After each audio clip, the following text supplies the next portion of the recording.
Assalamualaikum warahmatullahi wabarakatuh. Bismillahirrahmanirrahim. Alhamdulillah alamin. Wassalatu wassalamu ala asyrafil anbiya'i wal mursalin Sayyidina wa maulana Muhammadin wa ala alihi wa sahbihi ajma'in. Qala Allahu ta'ala Bismillahirrahmanirrahim. Wasbir nafsaka ma'al ladzina yad'una rabbahum bil ghadati wal 'ashiyyi yuriduna wajhah wa la ta'du 'ainaka 'anhum amma ba'du. Para habaib, para yai al-mukarram, lebih khusus Kiai Haji Syuja'i Al-Habib Abdullah bin Husain As-Segaf, Al-Habib Syarif Al-Kaf, Al-Habib Nuha As-Segaf, lan para perangkat pemerintah, bapak-bapak, ibu-ibu, wali santri yang dimuliakan oleh Allah, serta hadirin hadirat yang tidak bisa sebutkan namanya satu persatu, namun tidak berarti mengurangi rasa hormat saya pada panjenengan sedaya. Alhamdulillah, pada pagi hari ini Allah Ta'ala mengumpulkan di acara rutin kita, yaitu acara Manaqib Asy-Syaikh Abdul Qadir Al-Jailani. Semoga acara ini tetap istiqomah, semoga acara ini tetap berlanjut, dan semoga Allah Ta'ala menguatkan Romo Haji Kiai Syuja'i dalam mengatur pondok pesantren yang mulia ini. Amin Allahumma amin. Hadirin hadirat yang dimuliakan oleh Allah, kita ini kepingin memiliki anak yang soleh salah. Nggih, nggih napa mboten? Namun untuk mendapatkan anak yang soleh soleha ini butuh ketelatenan. Tidak bisa anak soleh soleha itu moro-moro muncul pembawaan dari bapaknya ibunya begitu tanpa ada sentuhan rohani, terutama dari ibu atau dari bapak atau dari guru. Tidak mungkin. Kalaupun ada itu sulit, dan itu mimbabil karomah. Oleh karena itu kita selaku orang tua atau selaku guru banyak-banyak ngandani kepada anak-anak kita. Ini yang jarang kita lakukan. Karena kebanyakan orang tua zaman sekarang ini melepaskan anak. Padahal ngandani ini penting. Terutama masalah sholat. Ngandani anak sholat itu mulai dari umur 7 tahun. Kanjeng Nabi bersabda, wa'mur ahlaka bis sholati fi sab'in. Perintahkanlah muru abna'akum bisolati fi sab'in. Anak kamu itu kandan-kandanono cek gelem sembahyang sejak umur 7 tahun. Lah kados ngoten-ngoten niku, lari-lari alit-alit ngoten niku. Itu dikandani untuk sembahyang. Nanti sampai umur 10 tahun baru dipukul, tapi dengan pukulan yang kasih sayang. Jadi ngandani untuk salat ini adalah dasar utama mencapai kesuksesan anak kita di urusan dunianya dan akhiratnya. Pasti kalau seorang orang tua ngandani anaknya dalam urusan sholatnya, insya Allah di kemudian hari anak kita akan menjadi orang yang sukses dunia dan akhiratnya. Amin Allahumma amin. Kedua, anak kita hendaknya dibawa kepada orang-orang soleh, dibawa pada para habaib kalau laki-laki, dibawa kepada para syarifah, dibawa kepada kiai-kiai, diajak untuk menghadiri pengajian-pengajian, majelis-majelis ta'lim. Ini harus kita bawa. Kenapa? Anak kita kalau mendapatkan pandangan dari orang-orang soleh, itu akan membuat atau menciptakan poin-poin kebaikan. Pandangan orang soleh ini berbeda dengan pandangan orang biasa. Orang-orang soleh itu dari ibadahnya Masya Allah, qiyamul lail, masih sering puasa Senin Kemis, masih senang menghadiri pengajian-pengajian, otomatis apa yang ada di dalam orang soleh tersebut, terutama dari para habaib, para syarifah, memiliki aura, memiliki kekuatan yang ampuh. Rasulullah bersabda, ittaqu firasatal mu'min fa innahu yanduru binurillah. Hati-hatilah kamu dari firasatnya orang mukmin, orang mukmin yang taat, karena dia itu memandang orang bukan mandang dengan kelopak mata, bukan, tapi dengan roh, dengan kekuatan batinnya. Maka kita datangkan anak-anak kita kepada para habaib, pada kiai-kiai, supaya mendapatkan pandangan dari mereka-mereka ini. Insya Allah anak kita akan terdidik dengan pandangan tersebut. Amin Allahumma amin. Kalau dulu pada zaman Kanjeng Nabi Sallallahu Alaihi Wasallam, Allah itu memerintahkan Nabi Muhammad untuk memantau para sahabat. Para sahabat itu macam-macam, para hadirat. Ada yang rapi, ada yang gak mandi. Sampai ada sahabat yang bau, namun kecintaannya kepada Rasulullah, walaupun bau datang kepada Rasulullah. Rasulullah dinasihati sama Allah. Wasbir, sabar ya Muhammad. Sabar dengan bermacam-macam sahabat.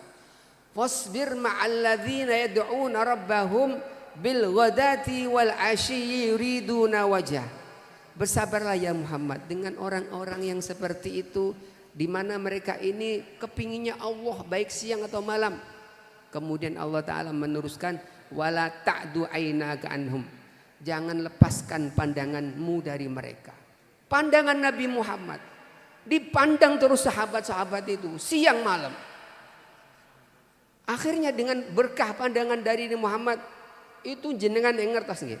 Khulafaur Rasyidin itu dulunya ndak ada background menjadi khalifah, itu ndak ada.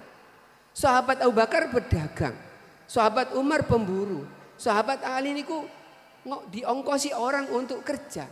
Dulunya sebelum menjadi khalifah.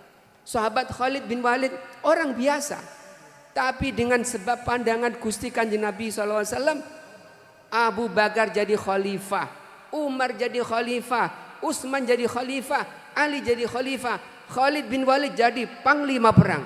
Semua sahabat itu panglima perang dan bisa menjalankan syiar ke negara-negara yang lain. Allahumma shalli ala Muhammad.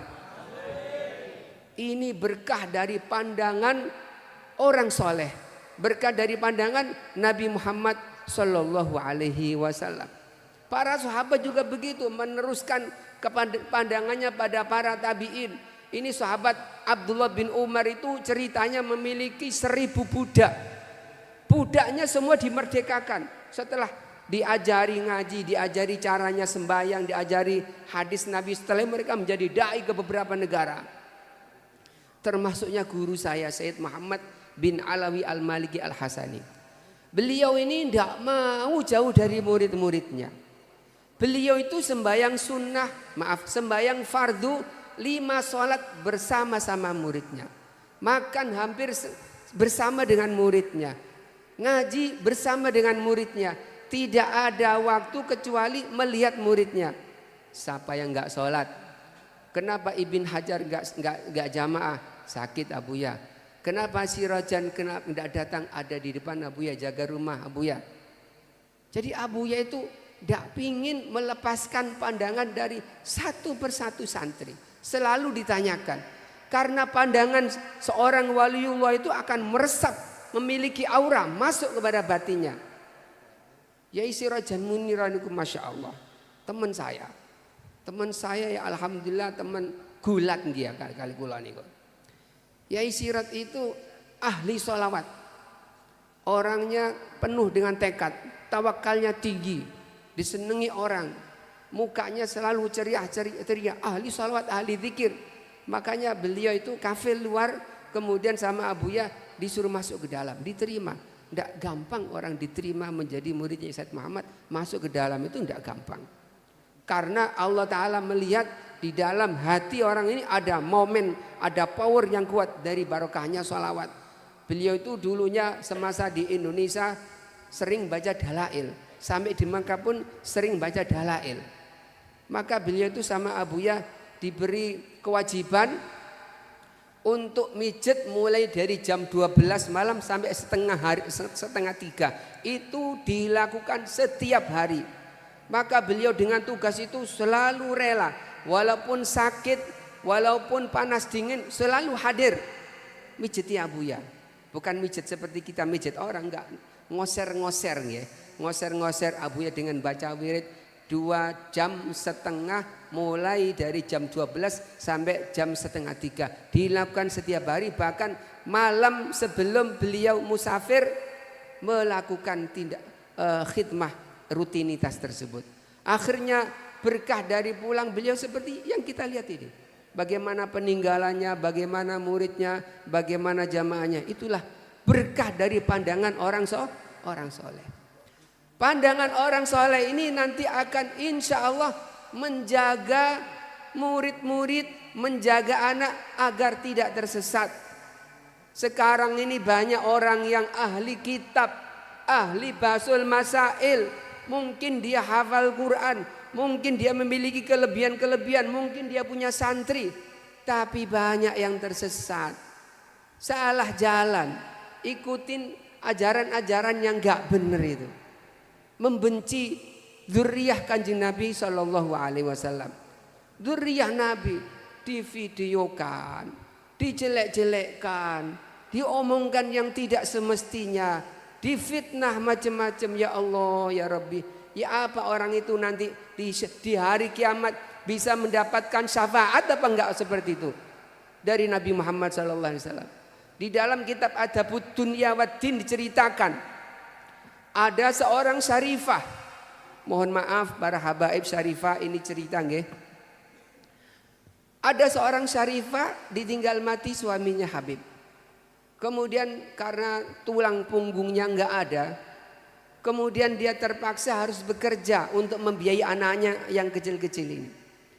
Kemudian karena dia takut kalau kerja di kampungnya dikasihani sama orang, syarifah enggak mau. Dia mau menjaga martabat dirinya, dia mau kerja sendiri, tidak ingin dikasihani sama orang. Maka syarifah ini pergi keluar yang daerahnya sangat jauh, yang sekiranya orang nggak kenal sama dia siapa. Sesampai di sana, di tempat tersebut, berjalan kaki siang malam hingga akhirnya sampailah di sebuah masjid. Anaknya ini kedinginan, kelaparan, kemudian anaknya diistirahatkan di masjid tersebut. Kemudian dia terpaksa bertanya-tanya sama orang, Pak, nyuwun sewu, ten bundi tiang sing lomo ten mriki, yang dermawan di sini. Kemudian diarahkan sama orang itu, di situ itu ada seorang tokoh masyarakat Islam, dia tuh sering ngasih-ngasih, dia itu banyak santunannya. Coba jenengan ke sana. Datang ke rumahnya bapak yang tokoh agama ini. Setelah sampai di sana, Assalamualaikum, waalaikumsalam. Bapak, mohon maaf, saya ini betul-betul membutuhkan bantuan dari bapak. Jenengan siapa? Saya ini Fulanah bin Fulanah. Datang ke sini ini saya ingin cari pekerjaan bapak. Tapi untuk sementara ini anak-anak saya di masjid kedinginan, kelaparan pak. Tolong anak saya diberi makan, diberi pakaian, diberi tempat untuk saat ini saja. Tapi apa jawaban dari bapak itu? Dengan ketusnya dia menjawab, kamu syarifah? Iya. Apa bukti kamu kalau kamu syarifah? Mana buktinya? Kemudian syarifah itu berkata, saya tidak ada bukti pak. Karena saya ini kesini memang ingin dikatakan syarifah. Saya ingin bekerja apa adanya. Tapi kalau bapak ke kampung saya, itu suami saya terkenal tokoh masyarakat di sana. Saya kesini biar supaya tidak dikenal saya tuh. Wah kalau begitu saya tidak percaya kalau kamu itu syarifah. Ya sudah saya pergi. Saya tidak bisa ngasih sama kamu. Akhirnya kecewa ini syarifah ini. Kecewa pergi kemudian ngenes.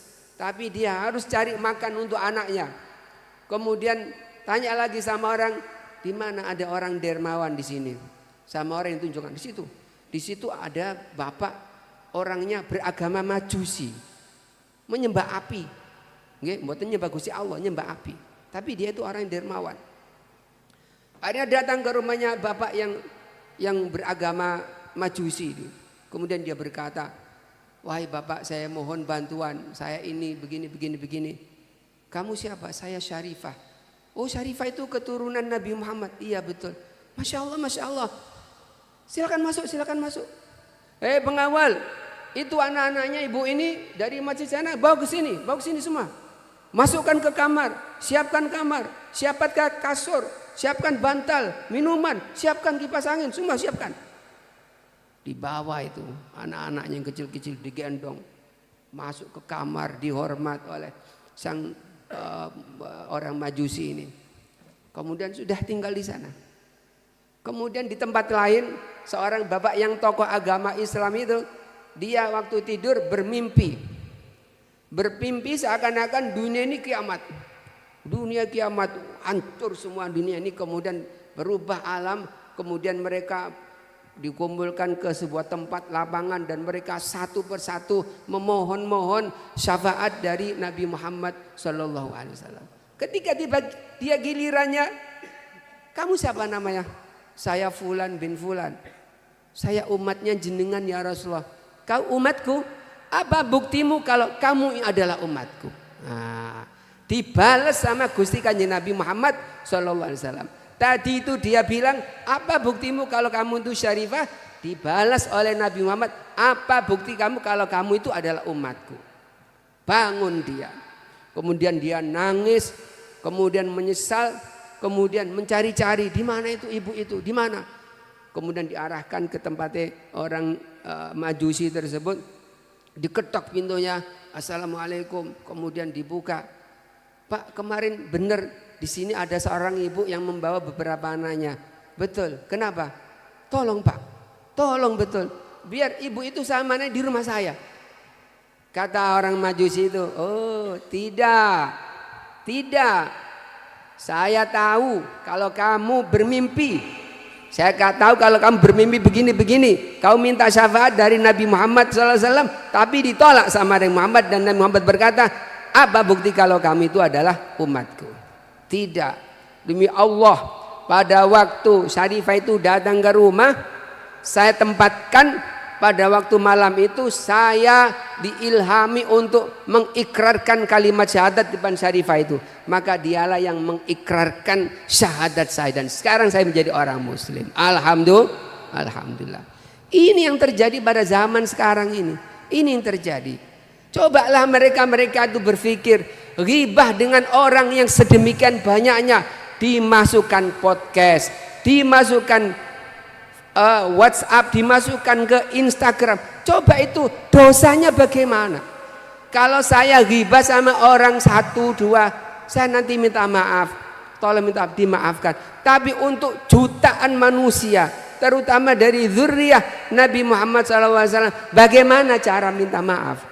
Bagaimana cara minta maaf orang sebegitu banyaknya? Apakah mereka semua mau memaafkan?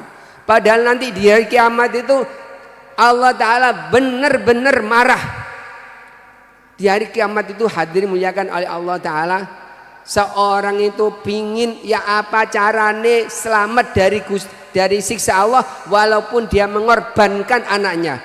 Biar anak saya masuk neraka, yang penting saya masuk surga. Allah Ta'ala berfirman, ya waddul mujrimu law yaftadi min adzabi yauma idzin bibani wa sahibatihi wa akhi.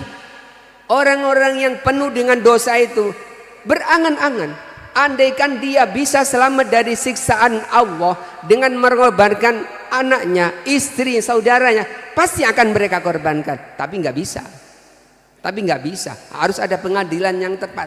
Lah kalau orang seperti ini bagaimana coba? Mengerikan sekali. Maka dari situ kita itu tidak cukup dengan memondokkan anak, kemudian ngajari anak hukum-hukum syariat. Butuh asupan rohani, butuh doa dari orang-orang soleh, butuh kedekatan dengan para habaib, supaya kalau anak kita itu di suatu saat, zaman ini nggak tahu bapak-bapak, ibu-ibu, apa zaman ini masih baik-baik seperti ini, apa zaman itu makin buruk, nggak tahu. Dan untuk membentengi anak-anak kita itu, yaitu mereka itu. Karena ahlu baitil Mustafa tuhuri hum amanul ardi fadakhiri. Mereka itu dipermisalkan oleh Kanjeng Nabi SAW seperti kapal. Bagaimana kalau tenggelam, kita naik ke kapal-kapal tersebut.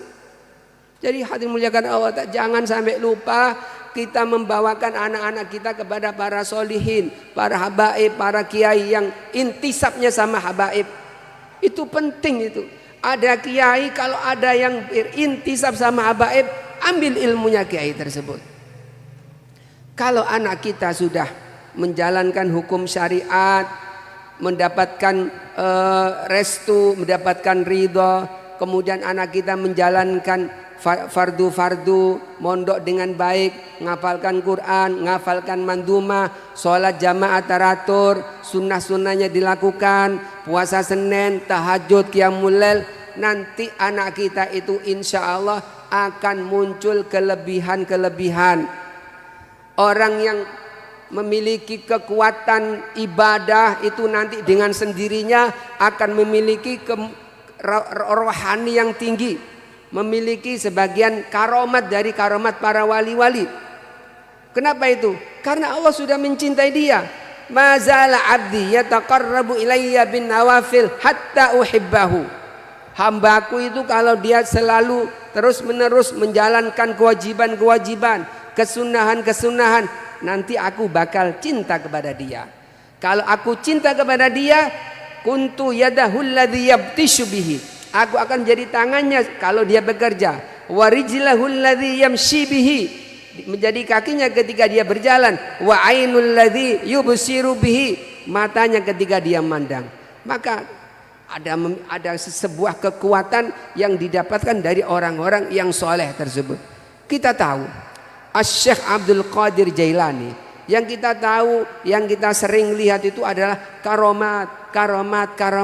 Kita tidak tahu bahwa Syekh Abdul Qadir Jailani itu alim, alamah. Beliau itu menguasai fikih Syafi'i sampai menjadi mufti Asy-Syafi'i, menguasai madhab Hambali sehingga beliau menjadi mufti madhab Hambali, memiliki madrasah dari gurunya yang cabangnya itu sekitar lebih dari 120 madrasah. Alim banget. Tapi ibadahnya kuat sekali Syekh Abdul Qadir Jailani. Sampai di dalam manaqib itu diceritakan wudu isya dipakai subuh. Wudu isya dipakai subuh. Kenapa? Sholat sunat, sholat tahajud, sholat witir, sholat qiyamul lail, baca Quran. Kita orang tua juga harus begitu hadirin yang dimuliakan oleh Allah. Kalau kita ingin punya anak sukses, jangan lupa tahajud. Tahajud walaupun 2 rakaat, ditambah lagi witir berapa rakaat semampu kita, paling sedikit satu rakaat. Jangan sampai lupa, anak kita ini belum tentu kayak sekarang. Dunia ini belum tentu kayak sekarang. Kalau kita tidak memiliki power untuk anak kita, membentengi anak kita dengan qiyamul lail kita, ya apa coba anak kita ini? Itu orang-orang yang tersesat itu. Itu berarti nggak pernah ngaji. Ngaji pinter itu, sampai bisa bahasa Arab, sampai bisa nulis dengan bahasa Arab. Tapi kenapa terjadi tersesat? Itu faktor utama itu dari anak, dari bapak, dari ibu. Jangan sampai kita nggak bangun malam, jangan sampai kita nggak tahajud. Karena yang akan terjadi kita sama suami pun nggak tahu. Kadang-kadang tiba-tiba muncul gregetan sama suami gregetan sama istri. Kalau nggak ada ketenangan hati yang diakibatkan dari tahajud, tukaran terus, salah didik tukaran, salah didik tersinggung. Kalau nggak ada tahajud, tidak bisa tukaran terus. Akhirnya nanti retak rumah tangga, akhirnya terjadilah nauzubillah perceraian, nauzubillah min dzalik. Jadi gitu.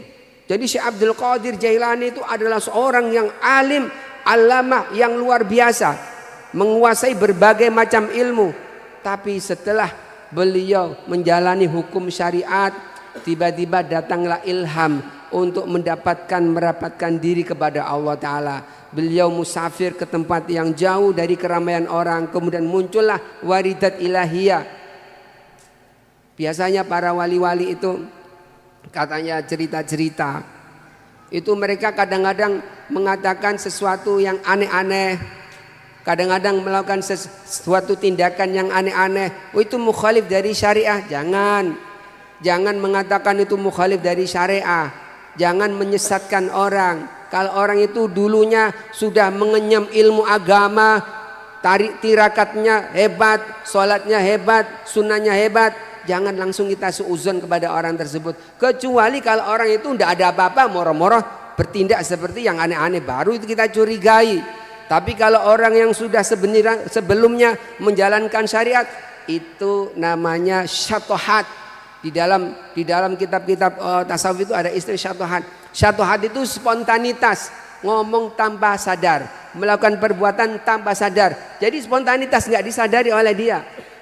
Apa ada dalil seperti itu? Ada. Di dalam hadis Nabi dikatakan ada seorang yang sedang berjalan di siang hari. Semua barangnya ditaruh di ontanya, makanannya, minuminya, pakaiannya ditaruh di ontanya. Karena dia kelelahan, kemudian dia bernaung di bawahnya pohon, kemudian dia tidur. Setelah tidur dia terbangun, ontanya pergi. Padahal airnya di situ, makanannya di situ, semuanya di situ. Jadi yang ada ini adalah tubuhnya sama pakaiannya. Jelas orang itu bakal mati. Ana rabbuk wa anta abdi. Wah. Ya Allah, kau itu hambaku dan aku adalah Tuhanmu. Kau itu adalah hambaku dan aku adalah Tuhanmu. Kenapa dia sampai ngomong sedemikian? Tidak sadar. Saking dari nikmatnya mendapat karunia ontanya balik, tidak sadar, ngomong nggak sadar. Dan demikian juga itu orang-orang yang majdzub, yang jadzab, itu sama orang-orang dibilang la ilaha illallah, orang gila, orang sinting dan macam-macam. Padahal dia itu sebelumnya sudah menjalankan syariat. Orang kalau tidak pernah mendengar info kayak begini itu, yang ngeleng-ngeleng no ini, wis apa to kon njaluk barokan, la ilaha illallah. Orang itu sudah tidak ada di kekuasaan dia sendiri orang itu. Nah itu. Jadi maka menjalankan syariat itu kalau betul-betul nanti akan memberikan, Allah Ta'ala akan memberikan kekuatan kepada orang tersebut. Termasuk daripada karomahnya Syekh Abdul Qadir Jailani. Pada suatu saat ada bapak sama putrinya sedang berada di bawah. Kemudian putrinya ini naik loteng. Setelah naik loteng sama bapaknya ditunggu. Kok enggak datang-datang anak, enggak turun-turun anak saya ini. Setelah itu naik ke atas, di loteng enggak ada orang. Waduh, kemana anak saya ini kok enggak ada ini? Padahal masih gadis itu. Kemudian bingung tanya enggak ada, tetangga enggak tahu. Datanglah ke Syekh Abdul Qadir Jailani. Datang ke rumahnya Syekh Abdul Qadir Jailani dari berjihasi di Syekh. Saya punya anak. Tadi itu dia duduk sama saya, ngobrol sama saya, terus dia naik ke loteng. Pas pada waktu naik di loteng, saya tunggu di bawah kok enggak ada Sidi Syekh. Kemudian saya naik, enggak ada. Saya tolong ya Syekh, itu anak saya masih perawan, masih kecil Sidi Syekh. Akhirnya Syekh Abdul Qadir Jailani berkata, kamu datangi gunung A. Kamu datangi gunung A di situ, kamu duduk di situ dan kamu bikin lingkaran ya. Bikin lingkaran. Seukuran kamu. Jadi mungkin 2 meter kali 2 meter. Kemudian nanti kalau kamu duduk di tengah, kalau ada pasukan yang aneh, yang mengerikan, jangan takut. Tidak ganggu kamu itu. Nanti akan ada pasukan yang kedua dan jumlahnya lebih besar. Nanti akan datang, orang datang kepada kamu. Dan kamu nanti ngomong sama orang itu. Akhirnya bapak tadi itu datang ke gunung yang dimaksud oleh Syekh Abdul Qadir. Kemudian dia duduk, kemudian bikin lingkaran. Setelah itu tidak seberapa lama datang gerombolan pasukan, ternyata pasukan jin. Pasukan jin. Lah itu anehnya. Pasukan jin itu jane lurus nabrak bapak itu. Tapi karena ada lingkaran itu sehingga redok menceng. Jalannya redok menceng. Terus jalan. Kemudian tidak seberapa lama datang lagi pasukan yang lebih besar. Datang pasukan yang lebih besar, kemudian tiba-tiba salah satu dari mereka ada yang melihat bapak itu turun. Kemudian, kamu siapa? Kok ada di sini? Dijawab, saya adalah jamaahnya Syekh Abdul Qadir. Langsung jin itu, rajanya jin itu langsung duduk begini, hormat kayak ruku. Nggih. Wonten dawuh napa saking Syekh Abdul Qadir? Wonten dawuh napa? Gini Pak, ini anak saya diculik sama orang. Mungkin yang nyulik itu anak buah sampean. Oh nggih, sekedap. Dipanggil semua tadi itu, pasukan yang ada tadi itu. Pasukan berhenti. Dipanggil semua ketua-ketuanya. Panglima-panglimanya dipanggil semua. Setelah itu ditanya, siapa di antara anak buah kalian yang menculik anaknya bapak ini? Cari ini, mencari. Setiap panglimanya nyari. Ketemu, datang satu jin yang ditangkap oleh panglimanya jin. Ini orangnya, ya Tuan Paduka.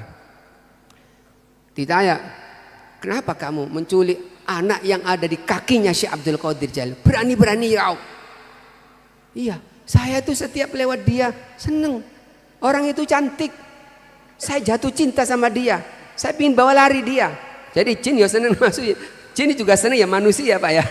Bukan kok jin sama jin, manusia sama manusia. Jin juga seneng sama manusia. Ah, ini, ngawur kamu ini. Panglima, penggal kepalanya orang ini. Langsung dipenggal sama panglimanya. Jedar, mati.